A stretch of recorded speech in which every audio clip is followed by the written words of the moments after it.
What if real regret isn't about what you did, but about everything you stopped yourself from feeling? There's a kind of time that doesn't keep hours or show up on calendars. It hides in the unlived spaces, in the hug you hesitated, the words you almost said, the trip you planned 1,000 times but never took. This time, the one that never materialized, collects its debt in silences. And in those silences, the soul ages faster. I remember the last time I took a deep breath before a big decision. The air felt heavy, as if the future itself held back my lungs. I didn't make the decision. I waited, and kept waiting. Waited so long that the choice dissolved into time, like bread hardening on the table. The regret began there, not for failing, but for not risking. I inherited from my parents a cruel version of prudence. Don't make too much noise, don't dream too big, don't disturb fate. I spent my life asking permission to live. Now, looking at what's left, I see the most wasted years weren't the painful ones, they were the cautious ones. There is a strategy no one teaches: listening to yourself before time stops waiting, choosing with your heart still trembling, leaving traces of presence, not promises. Do you also feel you spent too long trying not to make mistakes and forgot to live? My life, for the most part, became a collection of drafts, half-said phrases, relationships lived halfway, always with the brakes on, invitations politely declined, desires locked in drawers, along with photographs I never took, and all of this out of fear of regretting something. But now I see the deepest regret isn't about mistakes. It's about falling silent in front of what made your heart beat. How many times did I not call someone I missed waiting for the right time? How often did I stay fearing I wasn't welcome? How many beautiful words stayed inside me, afraid of sounding too vulnerable? I spent so much time trying to get it right that life passed by like a movie on mute. The world didn't deny me experiences. I refused to live them fully. I thought maturity was restraint. Now I know it's courage. The courage to feel it all, even what won't last.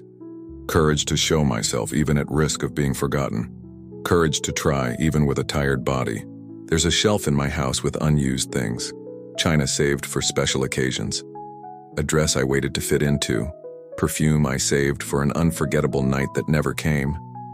Everything's still there, waiting for me. But now I understand. I never showed up. Regret has a scent. The smell of things kept too long, of letters never opened, of dreams gone stale in the closet. And that scent, when it reaches the soul, doesn't fade easily. It sticks to the skin, to your gestures, to the words you no longer know how to pronounce. Maybe there's still time to use the china, to wear the dress, to write the letter. There's a figure who has followed me since youth, but I only now know his name. The guardian of possibility.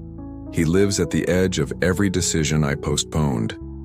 He never stopped my steps, only looked at me with serious eyes and asked, "Are you sure you'll hold back again?" The guardian doesn't shout. He watches. He shows up every time you feel the impulse to try something new and smother it. Every time life appears in a crack of light and you draw the curtain in fear of the flame. He doesn't condemn, but he files away every opportunity left for later, as if to say, this too was a choice. For much of my life I worshipped safety. I idolized comfort, predictability, the paths others had walked. I avoided falls, and thus avoided flight. And so I stacked safe days, but emptier ones. Life doesn't demand heroism, only presence. But even that felt too risky. Now I see I lived like someone tending a garden without planting anything. I pruned anything uncertain. I couldn't stand disorder, improvisation, the beautiful chaos of a flower blooming outside the line. And so, I pulled out of myself every seed asking to grow. I left the soil clean, but barren. The guardian of possibility is still here. Today, he doesn't scold me. He hands me a mirror. And in it, I see the face of someone who didn't live all they could, but who is still breathing. And breathing might be the last invitation. There are choices I can no longer make, but others, silent, humble ones, and are still waiting. I spent too long waiting for a great sign, something that would say, now, yes, Now is the time. But the signs never came how I imagined. There was no sky opening, no words written in the wind. What came was fatigue. A fatigue from waiting for a permission that would never arrive. Time doesn't warn us when it starts to take. It just dulls the mornings, drains the taste from small joys, quiets the background music of the everyday. Everything becomes functional, correct, controlled. And in that control, the soul is the first to die. What hurts most now isn't the mistakes I made. It's all the times I watched my own life like a bystander. I was there, present, but absent from myself. Like someone watching life through a train window, never boarding.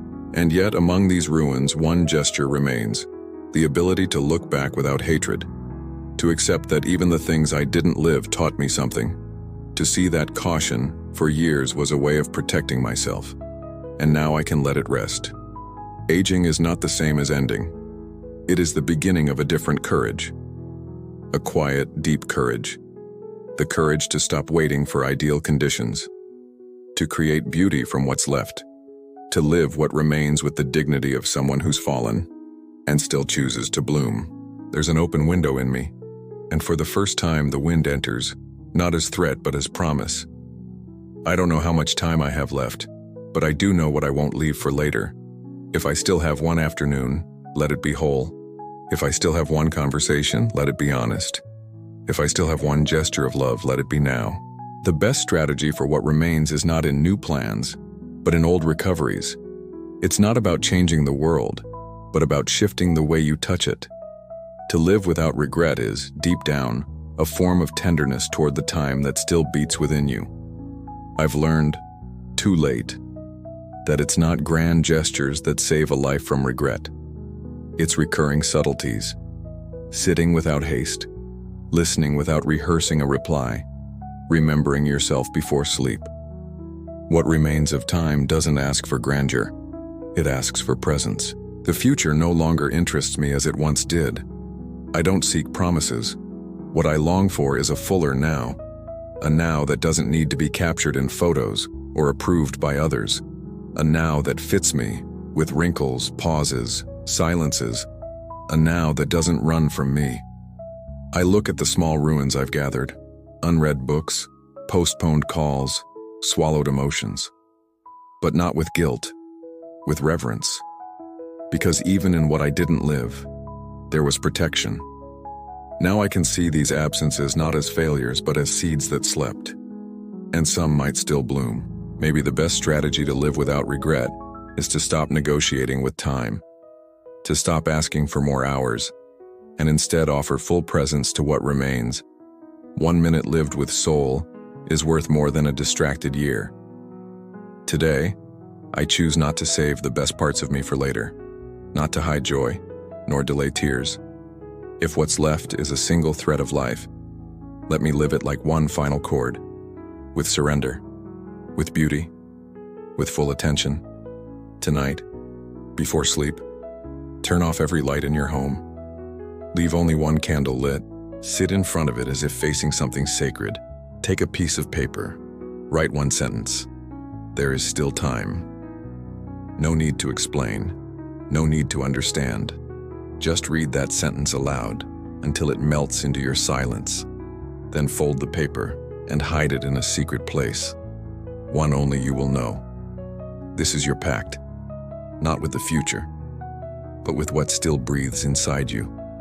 Each video here is a mirror, each mirror a return, and each return a quiet act of courage. Write in the comments, what part of you is still waiting to be lived? What have you kept for far too long? If something here stirred you, don't leave without leaving a mark. Share it with someone who's also gone quiet inside. Subscribe if parts of you still sleep, and you long to wake them gently, not urgently. The strategy isn't to understand life. It's to feel it wholly, while there's still wind, ground, and time.